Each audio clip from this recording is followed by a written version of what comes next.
Namaste. I learned so much from the Aditya Prasada course. My biggest takeaway is a deeper understanding of Satyam and Mithya, specifically pertaining to identifications, because prior to the course, I held a lot of guilt and frustration with myself about the strong identifications that I saw I had with emotions specifically. And what this course taught me was that the entire self-concept, which includes those identifications, is mithya. And realizing this and understanding it more deeply, it really crumbled the foundation of those identifications and allowed me to walk away from times where I see the identification occurring strongly.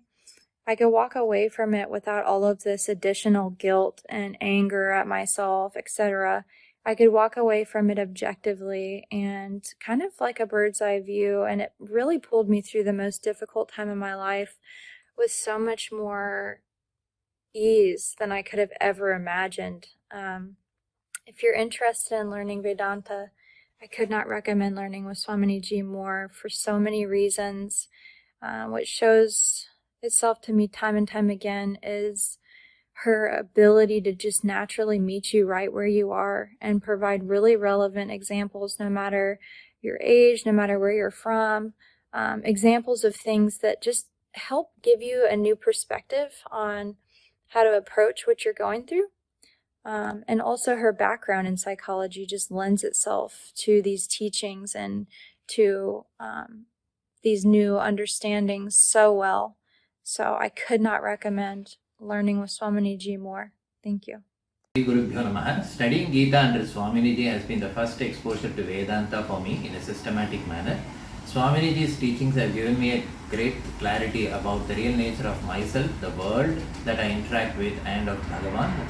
The self-growth aspect which she covered has given me, has equipped me to handle life situations with greater sense of peace and calm. And my understanding of Dharma as the framework of all actions and Ishvara has grown, which has given me inner leisure and freedom from a sense of helplessness. Life in general has a new meaning and a greater sense of purpose and a clear direction, for which I am ever thankful to Swamini Ji and Bhagavan. Thank you. I have been a student of Swamini Ji for like over 2 years now. I began with studying the excerpts from the Bhagavad Gita. I then moved on to Tattva Bodha, and then finally this year and last year we were busy doing Viveka Chudamani. This is the text. I would absolutely recommend Swamini Ji's vast knowledge of the Vedanta, and only because it really transforms you in a big way. She has a gift of completely demystifying the shlokas, the complex sutras, and not completely doing away with Sanskrit, but actually hand-holding in a very gentle way where you don't even realize that you have actually grasped the concept, and in a very easy conversational style. And so I feel really actually blessed having being her student.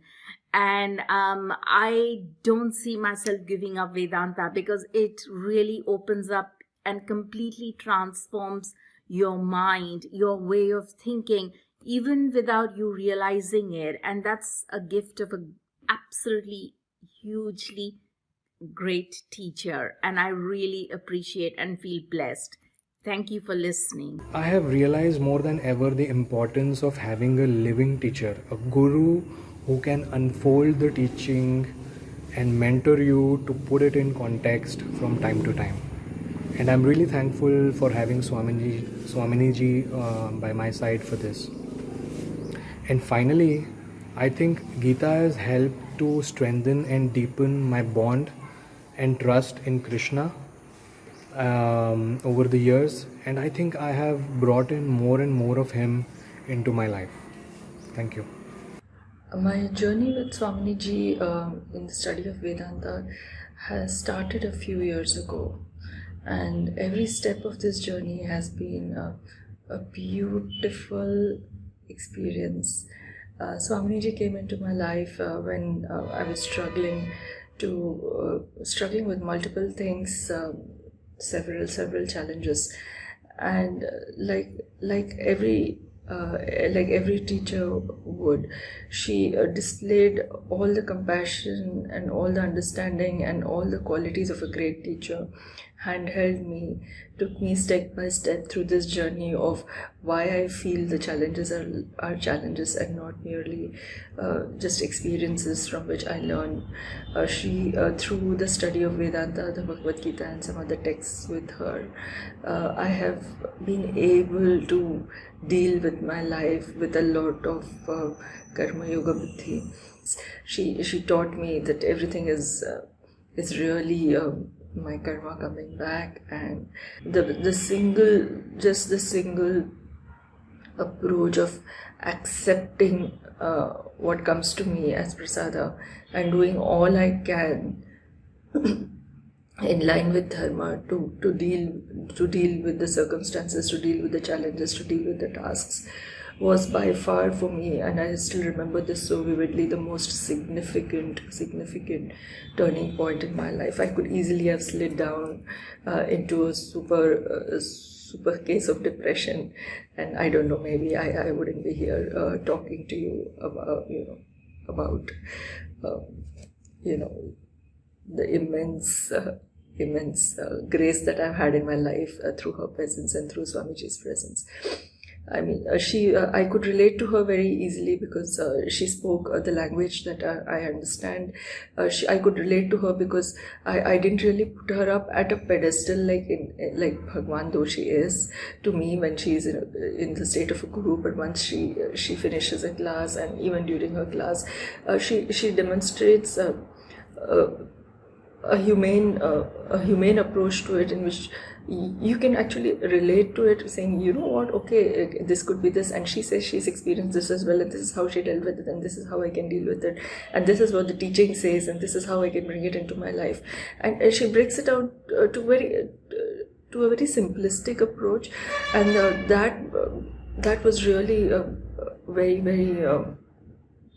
very helpful for me. And it was because even though at that point in time I didn't understand the fancy Sanskrit words, because I was not a Sanskrit student, and my knowledge of the Sanskrit words was extremely limited.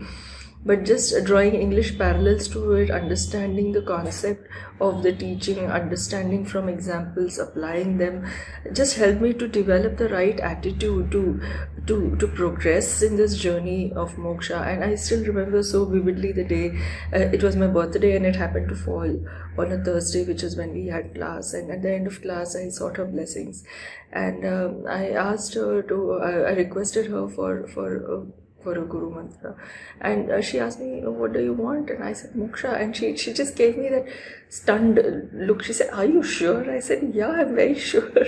Maybe I don't know if that point in time I really understood what I was asking for, but I was very clear that's what I wanted. I just wanted to be. Of course, maybe in those days my idea of moksha was slightly different to what I understand it now after having been educated in the texts. But but she very willingly, very graciously gave me mantra. She ensured that I was chanting them right. She wrote it for me. I was so touched by that simple by the simple and beautiful and loving way and caring way she did it. By far, a guru is more like a mata pita, like a mother and father to you. Once you start this journey with the guru takes care of you in every way, in every aspect of your life. And Swaminiji has always been there for me. She's been there like a loving, caring mother. She's always someone I can go home to. She's always like the loving father who will teach you the skills and allow you to go out and experiment in life and succeed, and revel in your success with you. And also, if you fail,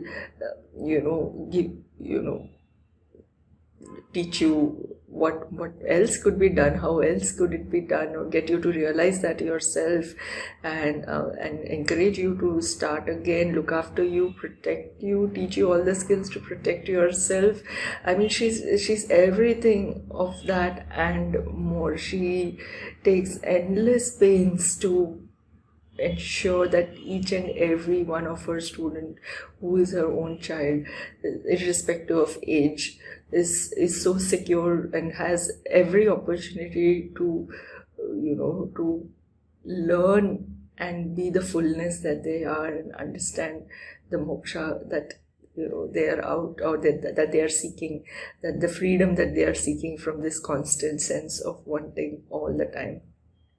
It's I can't even imagine a life without her, though circumstances have it that when I felt really that I can't really live without my guru, and I feel that need to be with her 24/7. I was pulled away, and I was put miles apart from her in such a way that I couldn't even reach out and touch her or hug her when I wanted to, and that was so challenging.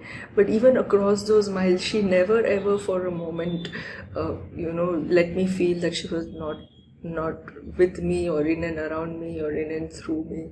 Like a true guru, she was always with me through all those times. I'm so blessed. I'm so blessed that I have Swamiji in my life to take me through this journey and help me reach my goal of moksha. Thank you for this grace. Thank you for all the effort that you put into me, and I'm so grateful. Thank you.